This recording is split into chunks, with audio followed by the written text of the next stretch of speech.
प्राचीन भारत की सबसे समृद्ध नगरी अयोध्या। ये सिर्फ एक शहर नहीं, बल्कि धर्म, न्याय और समृद्धि का प्रतीक था। यहाँ राज करते थे महान राजा महाराज दशरथ। उनकी 3 रानियां थीं, कौशल्या, कैकेयी, सुमित्रा। सब कुछ था, पर एक कमी थी, संतान की कमी। राजा दशरथ का दुख। राजा दशरथ रात में अकेले बैठे सोचते हैं, इतना बड़ा राज्य, इतनी प्रजा, पर मेरे बाद इसका क्या होगा। उनकी आंखों में चिंता साफ दिखाई देती है। पुत्रेष्टि यज्ञ।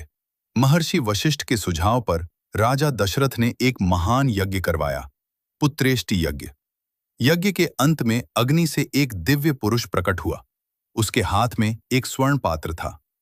दिव्य पुरुष, हे राजन, ये खीर अपनी रानियों को खिलाइए, आपको दिव्य संतान प्राप्त होगी। भगवान राम का जन्म कुछ समय बाद। अयोध्या में उत्सव छा गया। ढोल नगाड़े बजने लगे। रानी कौशल्या ने जन्म दिया।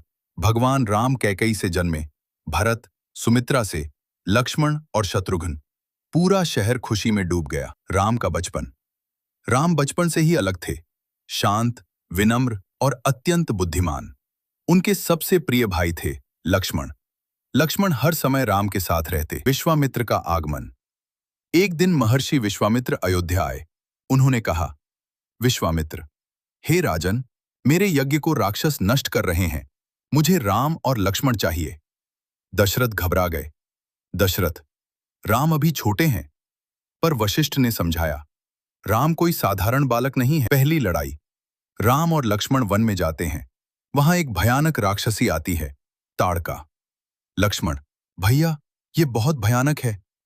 राम, धर्म की रक्षा के लिए डरना नहीं चाहिए। राम अपने धनुष से एक ही वार में ताड़का का अंत कर देते हैं। यज्ञ की रक्षा। राम और लक्ष्मण यज्ञ की रक्षा करते हैं। राक्षस फिर हमला करते हैं, पर इस बार राम के तीर आकाश को चीरते हुए जाते हैं और सारे राक्षस समाप्त हो जाते हैं। सीता स्वयंवर की ओर यात्रा। विश्वामित्र राम और लक्ष्मण को लेकर जाते हैं मिथिला नगरी। वहां होने वाला था एक महान स्वयंवर। राजा जनक ने एक शर्त रखी थी, जो शिव धनुष को उठाकर तोड़ेगा, वही मेरी पुत्री से विवाह करेगा। वह पुत्री थी सीता। पहली मुलाकात राम और सीता। पहली बार बगीचे में मिलते हैं। धीमी हवा, फूलों की खुशबू, दोनों की नजरें मिलती हैं। सीता मन ही मन सोचती हैं, क्या यही मेरे भाग्य के स्वामी हैं। शिव धनुष का रहस्य। सभा में बड़े बड़े राजा आए। सबने कोशिश की, पर कोई भी शिव धनुष को हिला तक नहीं पाया। राम का चमत्कार। विश्वामित्र कहते हैं, राम, अब तुम्हारी बारी है। राम धीरे धीरे आगे बढ़ते हैं। पूरी सभा शांत हो जाती है। राम धनुष को उठाते हैं और धड़ाम, धनुष टूट जाता है। विवाह उत्सव। पूरा मिथिला खुशियों से गूंज उठता है। राम और सीता का विवाह होता है। साथ ही लक्ष्मण, उर्मिला, भरत, मांडवी, शत्रुघ्न, श्रुतकीर्ति